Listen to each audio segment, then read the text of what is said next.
Friend ನಮಸ್ಕಾರ. ವಿಷಯ ಒಂದು ಗುಡ್ ನ್ಯೂಸ್ ತೊಗೊಬಂದಿದ್ದೀನಿ. ಆಲ್ರೆಡಿ ನಿಮ್ಗೆ ಗೊತ್ತಿರುತ್ತೆ ಅನ್ಕೋತೀನಿ. ನೆನ್ನೆ ಇಷ್ಟೊತ್ತಿಗೆಲ್ಲ ನಮಗೆ ನಮ್ಮ ಆನೆ ಪ್ರೇಮಿಗಳಿಗೆ ಅಷ್ಟಿಷ್ಟು ಅಂದ ತುಂಬ ಬೇಜಾರಾಗಿರೋಂಥ ವಿಷಯ. ಯಾಕಂದರೆ ನಮ್ಮ ಬಾಸ್ ಅಭಿಮಾನಿಯು ಈ ಸಲ ದಸರಾಗೆ ಎಂಟ್ರಿ ಕೊಡ್ತಾಯಿಲ್ಲ ಅಂಥೇಳಿ ಸುಮಾರು ಜನಕ್ಕೆ ಸ್ಟಿಲ್ ಓಪಿತ್ತು. ಇವತ್ತು ಮೀಟಿಂಗ್ ಆಗುತ್ತೆ, ಇವತ್ತೇನಾದರೂ ಡಿಸಿಷನ್ ಮಾಡ್ಬೋದು ಅಂತೇಳಿ. Okay fine. ಸೊ ಅದನ್ನ ಬೈದಿಗಿಟ್ರೆ ಇವತ್ತು ನಮ್ಮ ಅರಣ್ಯ ಸಚಿವರಾದ ಅಂದರೆ ಮಾಜಿ ಅರಣ್ಯ ಸಚಿವರಾದ ಈಶ್ವರ್ ಖಂಡ್ರೆ ಸರ್ ಅವರು ಸದ್ಯಕ್ಕೆ ಇರುವಂಥ ಅರಣ್ಯ ಸಚಿವರು ಮಲ್ಲಿಕಾರ್ಜುನ ಅವರವ್ರಿಗೆ ಒಂದು ನೋಟಿಸನ್ನು ಕೊಟ್ಟಿರುವಂಥದ್ದು, ಪತ್ರವನ್ನು ಕೊಟ್ಟಿರುವಂಥದ್ದು. ಯಾವುದೇ ಕಾರಣಕ್ಕೂ ಅಭಿಮಾನಿ ಈ ಥರ ದಸರಾದಲ್ಲಿ ಬಿಡಬಾರ್ದು, ಅವನಿಗೆ ಏನು ಗೌರವ ಸಲ್ಲಿಸಬೇಕು ಆ ಗೌರವ ಸಲ್ಲಿಸಿ ನಂತರ ಅವನ್ನ ರಿಟೈರ್ ಮಾಡಬೇಕು ಅಂತೇಳಿ ಒಂದು ಪತ್ರದಲ್ಲಿ ಬರೆದಿರುವಂಥದ್ದು. ಹೋಪ್ಫುಲಿ ಈ ನಮ್ಮ ಈಶ್ವರ್ ಖಂಡ್ರೆಗೆ ನಮ್ಮ ಆನೆಗಳ ಬಗ್ಗೆ ತುಂಬ ನಾಲೆಜ್ ಇರುವಂಥವ್ರು. ಸರ್ಗೆ ಚೆನ್ನಾಗಿ ಗೊತ್ತಿದೆ ಯಾವ್ಯಾವ ಆನೆಗಳು ಎಷ್ಟೆಷ್ಟು ಕೆಲಸ ಮಾಡಿದ್ದಾರೆ ಏನು ಅಂತ ಅಂತೇಳಿ. ಓಕೆ, ಹಾಗಾಗಿ ಈ ಡಿಸಿಷನ್ ತಗೊಂಡಿದ್ದಾರೆ. ತುಂಬ ಖುಷಿಯಾದ ವಿಚಾರ. ಹೋಪ್ಫುಲಿ ನಮ್ಮ ದಸರಾಕ್ಕೆ ಅಭಿಮಾನಿ ಎಂಟ್ರಿ ಕೊಡುವಂಥದ್ದು ಒಂದು 99% ಚಾನ್ಸಸ್ ಇದೆ. ಆದರೆ ಅಂಬಾರಿ ಆನೆಯಾಗಿ ಅಲ್ಲ, ನಿಶಾನಿ ಆನೆಯಾಗಿ ಕರ್ಕೋತಾರೆ. ನಿಶಾನಿ ಆನೆ ಅಂತಂದರೆ ಪ್ರತಿದಿನ ದಸರಾ ನಡೆಯುವವರೆಗೂ ಅರಮನೆಯಲ್ಲಿ ಪೂಜೆ ಇರುತ್ತೆ. ಸೊ ಪೂಜೆಗೆ ಎಂಟ್ರಿ ಕೊಡ್ತಾನೆ, ಅಲ್ಲಿಂದ ಬಂದು ನಂತರ ಮಾಮೂಲು ಆನೆಗಳ ಜೊತೆ ಪೆರೇಡಲ್ಲಿ ಭಾಗಿಯಾಗುವಂಥದ್ದು. ಸೊ ಇಷ್ಟು ನಿಶಾನಿ ಆನೆ ಕೆಲಸ ಇರುತ್ತೆ. ಸೊ ಇವಾಗ ಸದ್ಯಕ್ಕೆ ವಿಷಯಕ್ಕೆ ಬರೋದಾದರೆ ಏನಕ್ಕೆ ಕ್ಯಾನ್ಸಲ್ ಮಾಡಿದರು ಅಂತಂದರೆ, ಕಳೆದ ಏಪ್ರಿಲ್ ತಿಂಗಳಲ್ಲಿ ಅಭಿಮಾನಿಗೆ 60 ವರ್ಷ ದಾಟಿದೆ ಅಂಥೇಳಿ ವಿಷಯ ಇವತ್ತು ಬೆಳಗ್ಗೆ ಅಷ್ಟೇ ಬಂದಿರೋವಂಥದ್ದು. 60 ವಯಸ್ಸು ದಾಟಿದೆ ಅಂಥೇಳಿ. ಹಾಗಾಗಿ ಆ್ಯಸ್ ಪರ್ ರೂಲ್ಸ್ ಪ್ರಕಾರ ಯಾವುದೇ ಆನೆಗಳನ್ನ 60 ವರ್ಷ ಮೇಲ್ಪಟ್ಟ ಆನೆಗಳನ್ನ ಕೆಲಸಕ್ಕೆ ಯೂಸ್ ಮಾಡಬಾರ್ದು ಅನ್ನೋದು ರೂಲ್ಸ್ ಇರುವಂಥದ್ದು. ಹಾಗಾಗಿ ನಮ್ಮ ಅಭಿಮಾನಿಯನ್ನು ಈ ಸಲ ದಸರಾದಿಂದ ಹೊರಗಿಟ್ಟಿದ್ರು. ಓಕೆ, ಸೊ ನೆಕ್ಸ್ಟ್ ಇವಾಗ ಕ್ವಶನ್ ನಂದು ಸ್ವಲ್ಪ ಕೆಲವೊಂದನ್ನು ಪರ್ಸ್ನಲ್ ಕ್ವಶನ್ಗಳಿರುವಂಥದ್ದು. ಇದೇ ಕ್ವಶನ್ ನನಗೆ ನನ್ನ ಸಬ್ಸ್ಕ್ರೈಬರ್ ಕೂಡ ಮಾಡಿದರು. ನಾನು ಅದೇ ಕ್ವಶನ್ನ ಮತ್ತೆ ಕೇಳ್ತಾ ಇದ್ದೀನಿ. ಓಕೆ, 60 ವರ್ಷ ದಾಟಿದೆ ಅಂತ ಹೇಳ್ತಾ ಇದ್ದಾರೆ ನಮ್ಮ ಅಭಿಮಾನಿಗೆ, ಆದರೆ ಕಳೆದ ಏಪ್ರಿಲಲ್ಲೇ ದಾಟೋಗಿದಂತೆ. ಸೊ ಯಾವ ರೀತಿ ಇವನ್ನ ಕರ್ಕೊಂಡು ನಮ್ಮ HD ಕೋಟೆ ಭಾಗ ಹುಲಿ ಕಾರ್ಯಾಚರಣೆಗೆ ಹೋದರು? ಈಗ ಫುಟೇಜ್ ಕಾಣ್ತಾ ಇದೆ ನೋಡಿ. ಸೊ ಇದು HD ಕೋಟೆ ಭಾಗದಲ್ಲಿ ಹೋಗಿರುವಂಥದ್ದು ದಂತ ಮುರಿದೋದ ನಂತರ. ಅದಾದ ನಂತರ ನಮ್ಮ ಸಿದ್ದಾಪುರ ಕೊಡಗು ಸಿದ್ದಾಪುರ ಭಾಗದಲ್ಲಿ ಯಾವ ಗ್ಯಾರಂಟಿ ಮೇಲೆ ಇವನ್ನ ಕರ್ಕೊಂಡು ಚಿರತೆ ಕಾರ್ಯಾಚರಣೆ ಮಾಡಿಸಿದ್ರು?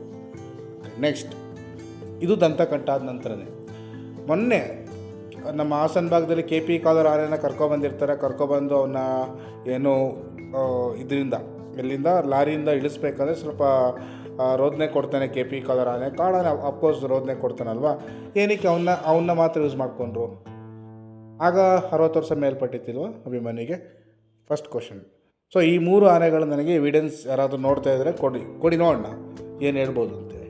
ನೆಕ್ಸ್ಟು ಇದೇ ಭೀಮನಕಟ್ಟೆ ಕ್ಯಾಂಪಲ್ಲಿ ನಮ್ಮ ವಿಷ್ಣು ಆನೆ ಬಂದಾಗ ಕೂಡ ಅಭಿಮಾನಿ ಕೈಲೇ ಕೆಲಸ ಮಾಡಿರ್ತಾರೆ. ಅದು ಏಪ್ರಿಲ್ಗಿಂತ ಮೊದಲಾಗಿದೆ, 59 ವರ್ಷ ದಾಟಿ ಆಗಿರೋಂಥದ್ದು.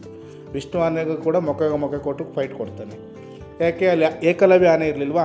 ಏಕಲವ್ಯ ಆನೆನೂ ಕೂಡ ಕರ್ಕೊಂಡು ಕೆಲಸ ಮಾಡಿಸ್ಬೋಯ್ತವರು. ಏನಕ್ಕೆ ಏಕಲವ್ಯ ಆನೆನ ಕರ್ಕೊಂಡಿಲ್ಲ? ಸೊ ಇದೆಲ್ಲ ಒಂಥರ ಓವರಾಲ್ ನೋಡ್ತಾ ಇದ್ದಾರೆ ಗಿಮಿಕ್ ಅನಿಸುತ್ತೆ. ನಮ್ಮ ಲೆಜೆಂಡ್ ಆನೆಗಳಿಗೆ ಏನು ಗೌರವ ಇದೆ ನೋಡಿ, ಆ ಗೌರವನ ಹಾಳು ಮಾಡ್ತಾ ಇದ್ದಾರೆ ನಮ್ಮ ಅಧಿಕಾರಿಗಳು. ಸೀರಿಯಸ್ ಹೇಳ್ಬೇಕಂತಂದರೆ ಏನಾಗ್ತಾ ಇತ್ತು, ಫಸ್ಟ್ ಟೈಮೇ ಸೆಲೆಕ್ಟ್ ಮಾಡ್ಕೊಂಡು ಕರ್ಕೊಬಂದು ಈ ವರ್ಷ ಲಾಸ್ಟ್ ಕೊನೆಯ ದಸರಾ. ಸೊ ನಮ್ಮ ವಸಂತಣ್ಣವರಾಗಲಿ ಅಭಿಮಾನಿಗಾಗಲಿ ಒಂದು ಬೀಳ್ಕೊಡುಗೆ ಸಮಾರಂಭ ಮಾಡಿ ಅದಾದ ನಂತರ ಎಕ್ಸಿಟ್ ಮಾಡಿಸಿದರೆ ಎಲ್ಲರೂ ಖುಷಿ ಆಗ್ತಾಯಿತ್ತು. ಸೊ ಕಳೆದ ವರ್ಷ ನೀವು ಅಂಬಾರಿ ಹೊರಬೇಕಾದ್ರೆ ನಮ್ಮ ವಸಂತಣ್ಣಂದು ಮುಖದಲ್ಲಿದ್ದಂಥ ಒಂದು ಭಾವನೆ ನೋಡೋಕ್ಕೆ ಆಗ್ತಾಯಿರಲಿಲ್ಲ. ಅಷ್ಟೂ ಬೇಜಾರಲ್ಲಿದ್ದರು. ಕಳೆದು ಇನ್ನೊಂದು ವರ್ಷ ಮುಗ್ದೋಗುತ್ತಾರೆ ಅಂತೇಳಿ. ನಾವು ಇವಾಗ ಕೇಳ್ತಾ ಇರೋದು ಅಂಬಾರಿ ಆಸನ ಬಿಟ್ಬಿಟ್ಟಿದ್ವಿ. ಅಂಬಾರಿ ಆಸನ ನಾವು ಇಟ್ಕೋತಾನೇ ಇಲ್ಲ. ಅಟ್ಲೀಸ್ಟ್ ಕರ್ಕೊಬಂಡ್ರಪ್ಪ ದಸರಾಗೆ. ಏನಕ್ಕೆ ನಮ್ಮ ಗಜೇಂದ್ರ ಆನೆಗೆ ಮಾಡಿದ್ರಿ, ಅರ್ಜುನ ಆನೆಗೆ ಮಾಡಿದ್ರಿ, ಈ ಥರ ಬೀಳ್ಕೊಡುಗೆ ಮಾಡ್ದೇ ಕಳಿಸ್ಬಿಟ್ರಿ. ಇದೇ ರೀತಿ ಇವ್ನಿಗೆ ಯಾಕೆ ಮಾಡ್ತಾಯಿದ್ದೀರಾ? ಮಾಡಬಾರ್ದಲ್ವಾ? ಯಾವುದೇ ಆನೆಗಳು ರಿಟೈರ್ಡ್ ಆಗ್ತಾಯಿದೆ, ಬರೋ ವರ್ಷ ಬರೋದಿಲ್ಲ ಅಂತಂದರೆ ಪ್ರೊಯಾಕ್ಟಿವ್ ಆಗಿ ಒಂದು ಬೀಳ್ಕೊಡುಗೆ ಸಮಾರಂಭ ಮಾಡಿದ್ರೆ ನಮಗೂ ಖುಷಿನೇ.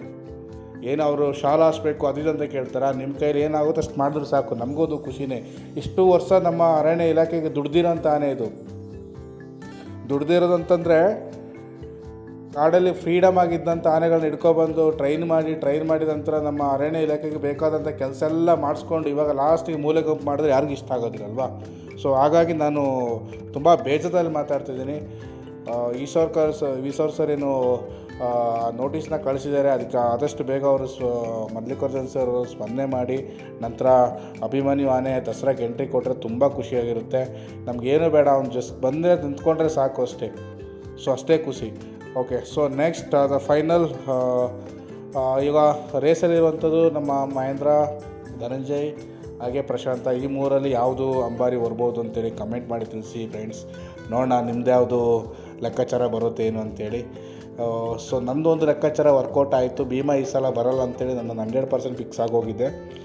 100% ಫಿಕ್ಸ್ ಆಗೋಗಿದೆ ಆವಾಗಲೇ. ನಾನು ಬಟ್ ಹೇಳೋಕ್ಕಾಗಲ್ಲ, ಏನಕ್ಕಂದರೆ ಅದೆಲ್ಲ ತುಂಬ ಕಾನ್ಫಿಡೆನ್ಸಲ್ಲಿ ಇರುತ್ತೆ. ಏನಕ್ಕಂದರೆ ನಾನು ಓಪನ್ ಒಪಿನಿಯನ್ ಮದ ಇತ್ತು. ಮದ ಇರೋದ್ರಿಂದ ಈ ಥರ ಬೆಳವಣಿಗೆಲ್ಲ ನೋಡಿ ಸೆಲೆಕ್ಟ್ ಮಾಡೋಣ ಅಂತ ನನಗೆ ಮೊದಲೇ ಗೊತ್ತಿತ್ತು. ಬಟ್ ಮದ ಕಮ್ಮಿ ಆದರೆ ಅಫ್ಕೋರ್ಸ್ ಸೆಲೆಕ್ಟ್ ಮಾಡ್ಕೊಂಡು ಕರ್ಕೊಬಂದು ಟೀಮ್ಗೆ ಜಾಯಿನ್ ಮಾಡಿಸ್ತಾರೆ. ಸೊ ಇಷ್ಟು. ಸೊ ಇವಾಗ ಯಾರು ಅಂಬಾರಿ ಹೊರ್ಬೋದು ಈ ಸಲ, ಚೊಚ್ಚಲ ಅಂಬಾರಿ ಭಾಗ್ಯ ಯಾರಿಗಾಗುತ್ತೆ ಅಂತೇಳಿ ಕಮೆಂಟ್ ಮಾಡಿ. ನೋಡೋಣ ನಿಮ್ಮ ಒಂದು ಪ್ರೊಡಿಕ್ಷನ್ ಏನಾಗುತ್ತೆ ಅಂತೇಳಿ. ಸೊ ಸದ್ಯಕ್ಕೆ ಖುಷಿ ವಿಚಾರ, ನಾಳೆ ನಾಡ್ದು ಬರ್ಬೋದು ಅಭಿಮನ್ಯು ಬಗ್ಗೆ ಅಪ್ಡೇಟ್ ಕೊಡ್ತಾ ಇರ್ತೀನಿ. Thank you so much.